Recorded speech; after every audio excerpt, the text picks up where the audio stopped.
ในថ្ងៃនេះដែរគឺខ្ញុំមានម៉ូដចំនួន6ដែលជំនួយដល់ការលេងរបស់យើងនៅក្នុង Minecraft Bedrock Edition ហើយបើសិនជាចង់ដឹងថាម៉ូដទាំង6នោះវាជួយខ្លះដល់ការលេងរបស់យើងអញ្ចឹងយើងចូលទៅកាន់វីដេអូរបស់យើងទាំងអស់គ្នា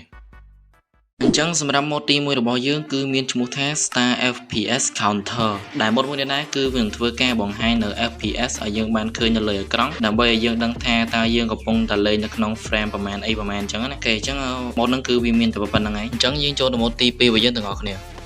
ហើយសម្រាប់ម៉ូដទី2របស់យើងគឺមានឈ្មោះថា Utility AUD ដែលម៉ូដមួយនេះដែរគឺវានឹងធ្វើការបង្ហាញនៅ armor ក៏ដូចជាឈាមរបស់យើងលើក្បាលរបស់យើងអញ្ចឹងហើយសម្រាប់ម៉ូដមួយនេះផងដែរគឺបើយើងលេងនៅលើ survival គឺវាអត់សូវជាមានប្រយោជន៍អីទេប៉ុន្តែបើសិនមកអ្នកទាំងអស់គ្នាយកវាទៅលេងនៅលើការ PVP ទៅលេងនៅក្នុង survival ផ្សេងៗគឺ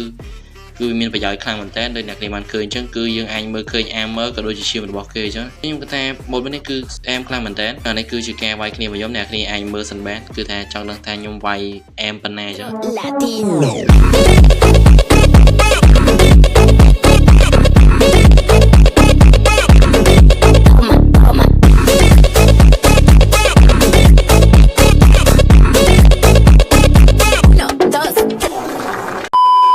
អញ្ចឹងសម្រាប់ម៉ូដទី3របស់យើងគឺមានឈ្មោះថា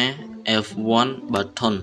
ដែលម៉ូដមួយនេះដែរគឺវានឹងធ្វើការបង្ហាញនៅប៊ូតុង F1 ដែលជាប៊ូតុង shortcut របស់ Minecraft ដែលនៅពេលដែលយើងចុចលើវាទៅគឺវានឹងធ្វើការលុបនៅផ្នែកផ្សេងៗដូចជា inventory កន្លែងដើរកន្លែង menu អីហ្នឹងគឺថាវាលុបចោលទាំងអស់តែម្ដង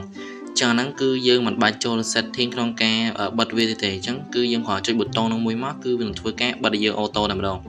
អូខេអញ្ចឹងម៉ូដហ្នឹងគឺវាមានតែប៉ុណ្្នឹងឯងអ្នកទាំងអស់គ្នាហើយសម្រាប់ម៉ូដទី4របស់យើងគឺមានឈ្មោះថា Brewing Guide ដែលម៉ូដមួយនេះដែរគឺនៅពេលដែលយើងចុចចូលទៅក្នុង Brewing Stand គឺអ្នកទាំងអស់គ្នានឹងឃើញនៅរូបមន្តផ្សេងៗក្នុងការផលិតទឹកថ្នាំអញ្ចឹងសូម្បីតែអ្នកដែលគាត់អត់ចេះផលិតទឹកថ្នាំក៏គាត់អាចផលិតបានដែរអ្នកទាំងអស់គ្នាអញ្ចឹងគឺថាម៉ូដនេះគឺវាជំនួយដល់យើងខ្លាំងមែនតើហើយសម្រាប់ម៉ូដទី5របស់យើងគឺមានឈ្មោះថា Clear Tool Tips ដែលម៉ូដមួយនេះដែរគឺវានឹងធ្វើការលុបនៅអាផ្នែកខ្មៅដែលយើងមើលឃើញនៅលើអេក្រង់ហ្នឹងឲ្យទៅជាបែបនេះអញ្ចឹងនៅពេលដែលបែបហ្នឹងទៅគឺយើងអាចងាយស្រួលមើលជាងមុនកុំឲ្យវាមានផ្ទាំងខ្មៅដាក់នៅលើអេក្រង់យើងបិទហ្គេមយើងចិត្តចឹងណាអញ្ចឹងគឺមានតែប៉ុណ្្នឹងឯងម៉ូដរបស់យើងហើយសម្រាប់ម៉ូដទី6ដែលជាម៉ូដចុងក្រោយរបស់យើងគឺមានឈ្មោះថា Night Vision ដែលម៉ូដមួយនេះដែរគឺវានឹងធ្វើការបន្ថែមនៅពន្លឺឲ្យយើងពីការមើលឃើញបែបនេះឲ្យទៅជាបែបនេះអញ្ចឹងនៅពេលដែលយើងចូលខែវគឺយើងមិនបាច់ប្រើថយទៀតទេគឺយើងដាក់តែម៉ូដនេះមួយទៅគឺអែមកប់សេរីខ្លាំងមែនតើអូខេអញ្ចឹងសម្រាប់ម៉ូដរបស់យើងគឺមានតែប៉ុណ្្នឹងឯងអ្នកទាំងអស់គ្នាសម្រាប់ link ម៉ូដគឺខ្ញុំដាក់នៅខាងក្រោម description ហើយបើសិនជាអ្នកទាំងអស់គ្នាចង់បាននៅម៉ូដជំនួយដល់ការលេង Minecraft របស់យើងបន្ថែមទៀតអ្នកទាំងអស់គ្នាអាច comment នៅខាងក្រោមវីដេអូហ្នឹងមកបើសិនជាអ្នកចង់បានខ្ញុំធ្វើវីដេអូបន្តទៀតអញ្ចឹងអូខេអញ្ចឹងជាចុងក្រោយអ្នកទាំងអស់គ្នាកុំភ្លេចចុច like ក៏ដូចជា subscribe ដើម្បីផងអញ្ចឹងយើងជួបគ្នានៅវីដេអូក្រោយទាំងអស់គ្នាបាយបាយ